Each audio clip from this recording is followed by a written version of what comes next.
discuss the meeting for this report, but he did with another former Justice Department colleague. In fact, Rudy and Benton Becker had a number of conversations about it. Benton Becker was counsel to Gerald Ford, and he was the man who negotiated President Ford's pardon of Richard Nixon. Becker says Rudy was very clear about the day he was summoned to the White House to see John Dean. That is a momentous event. That is a momentous event, and one that one does not forget very quickly if one is a local prosecutor and receives a telephone call from the counsel to the President of the United States. Dean told Rudy to bring with him the evidence that had been seized from Phil Bailey's home or his apartment and his law office. Most unusual request. Assistant United States Attorney Rudy speaking to the counsel to the President of the United States. Becker says Rudy and Rudy's boss, Don Smith, took to the White House 2 personal telephone directories seized from Bailey. Efforts were made to verify the details of this extraordinary story with both John Dean and John Rudy, but neither would talk. But during his interview with Rudy, Becker took notes, which he made available. Becker also confirmed the story with Don Smith, who went on to be a judge in Washington, D.C. Dean then called in his secretary and instructed her to take the 2 telephone directories and to Xerox them. She did, and subsequently returned with the originals and the Xerox copies. The Xerox copies were retained by Dean, and all originals were returned to Mr. Rudy and Mr. Smith. John Rudy told me that he, of course, had close contact with that book, not only on that occasion, but subsequently throughout the Bailey prosecution, that he recollected and remembered that a notation in Phil Bailey's book was the notation Mo, M-O, Biner, B-I-N-E-R, I believe. Mo Biner was John Dean's girlfriend, shortly to become his wife. It has not been possible to confirm independently that her name was in the address books. Mo Dean's alleged inclusion isn't proof of anything. Other prominent Washingtonians were also allegedly listed in Bailey's address book. The entire file on the Bailey-Columbia Plaza case is missing from government archives. This call girl ring was being investigated by Detective Schaffler. I became aware in conducting investigations that there was a prostitution ring that operated out of Columbia Plaza, which is approximately a block from the Watergate.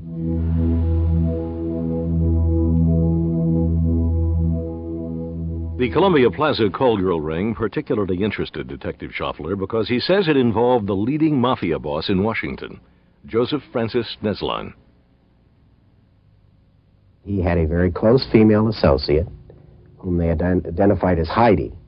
And they told me that Heidi was a former stripper and that she was had a reputation for being a party girl and for being involved in at various times in various levels of prostitution activity.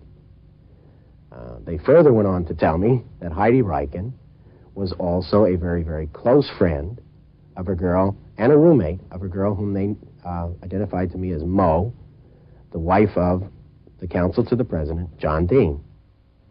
There are several photographs of Heidi Riken with Joseph Nesline and with his wife, Josephine Alvarez.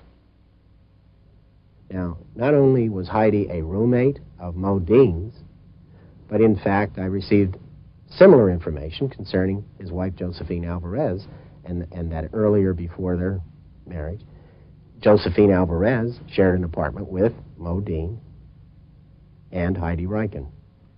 In her book, Mo, A Woman's View of Watergate, Mo Dean has several references to her close friend, Heidi Riken. At Mo's wedding to John Dean, Heidi Riken stands behind her, fixing her hair. The implication that one of Nesline's underlings could have a relationship with a girl who, in effect, had the ear of the president's counsel concerned me.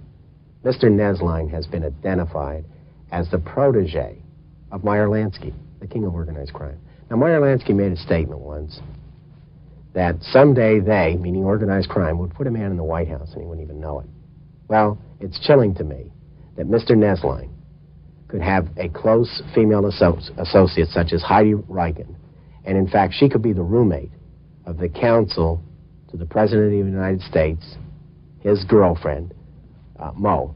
I think that knowing how organized crime operates and knowing what type of an individual that Nesline himself was and who he associated with, it's inconceivable to me that he wouldn't have made some attempt to take advantage of this situation in some way. Now, whether or not he did, I have no real strong basis to make that conclusion. But I think, again, those questions should have been asked and should be asked. How do these strands connect?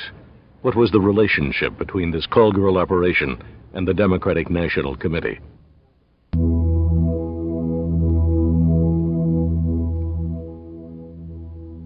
Len Kolodny has researched the unanswered questions of Watergate for 7 years.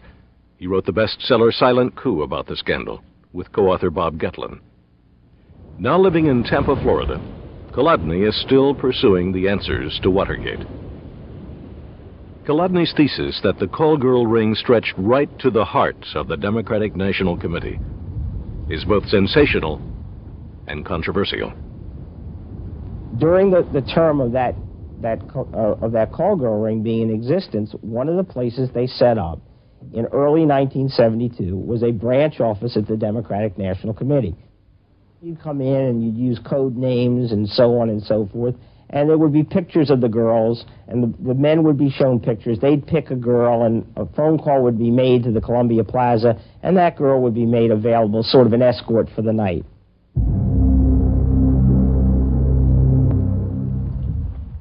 For 20 years, it's been thought that the mission of the burglars was to obtain political intelligence about the Democrats by bugging the phone of Larry O'Brien, chairman of the Democratic National Committee. But the evidence points in another direction. No bug was ever found in O'Brien's office. I was going in these windows, into these offices, turning the lights on. That's when Baldwin was... Detective John Barrett is the officer who discovered